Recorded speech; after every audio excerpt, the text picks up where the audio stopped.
Assalamualaikum warahmatullahi wabarakatuh.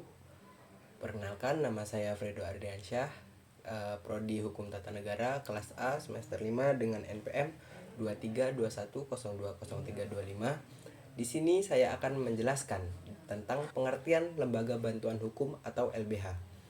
Nah, penjelasan yang pertama, ada Lembaga Bantuan Hukum atau LBH ini adalah organisasi pemerintah maupun non-pemerintah yang memberikan layanan bantuan hukum secara gratis atau dengan biaya terjangkau kepada masyarakat yang memiliki keterbatasan ekonomi, keterbatasan pengetahuan tentang hukum, atau keterbatasan akses terhadap layanan hukum.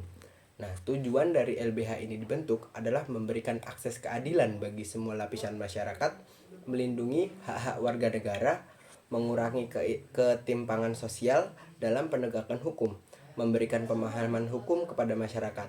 Nah, LBH ini tidak hanya memberikan pendampingan perkara, tetapi juga penyuluhan konsultasi dan kebijakan. Selanjutnya ada fungsi dan peran lembaga bantuan hukum. Yang pertama adalah memberikan konsultasi hukum.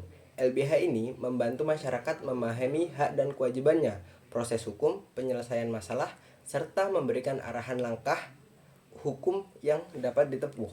Yang selanjutnya ada pendampingan litigasi. LBH ini mendampingi klien dalam proses peradilan, baik perkara pidana, perdata, maupun tata usaha negara. Pendampingan ini dilakukan dari tahap awal hingga proses persidangan selesai. Nah, selanjutnya ada pendampingan non-litigasi, meliputi mediasi, negosiasi, pembuatan dokumen hukum, penyuluhan hukum, serta kegiatan lain yang tidak melibatkan proses persidangan. Yang selanjutnya ada edukasi dan penyadaran dari masyarakat tentang hukum.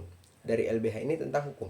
LBH ini memberikan penyuluhan, seminar, dan kegiatan edukasi lainnya untuk meningkatkan kesadaran hukum di mata masyarakat. Selanjutnya ada advokasi kebijakan atau polisi advokasi. LBH ini mendorong perubahan kebijakan dan aturan agar lebih berpihak kepada masyarakat lemah, serta melakukan pemantauan terhadap kebijakan dari pemerintah. Selanjutnya ada pengertian advokasi. Advokasi ini adalah upaya untuk mempengaruhi kebijakan, proses hukum, dan pandangan publik demi melindungi hak individu ataupun kelompok.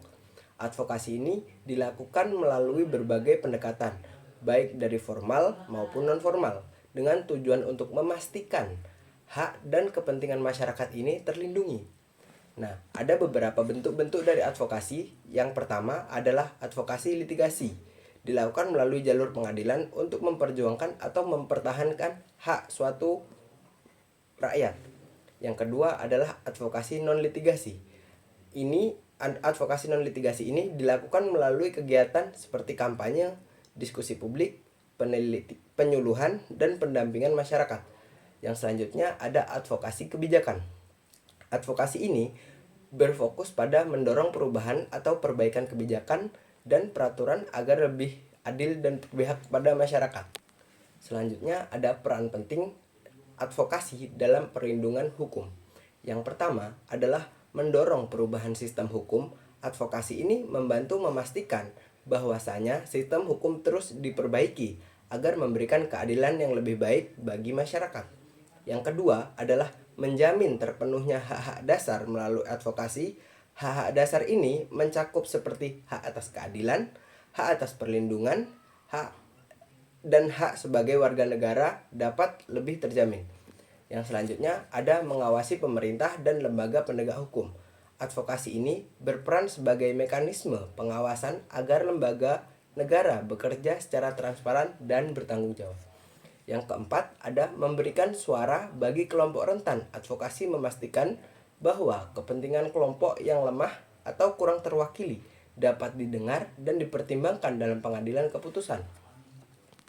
Selanjutnya ada contoh lembaga bantuan hukum di Indonesia ini. Pertama adalah LBH Jakarta. Yang kedua ada YLBHI, Yayasan Lembaga Bantuan Hukum di Indonesia. Yang ketiga ada Posbakum atau Pos Bantuan Hukum di Pengadilan. Yang keempat adalah Pusat Bantuan Hukum atau PBH di perguruan tinggi.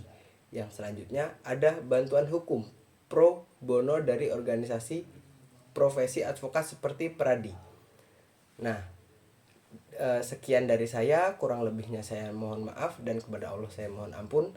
Saya akhiri, wabillahi taufiq wal hidayah. Wassalamualaikum warahmatullahi wabarakatuh.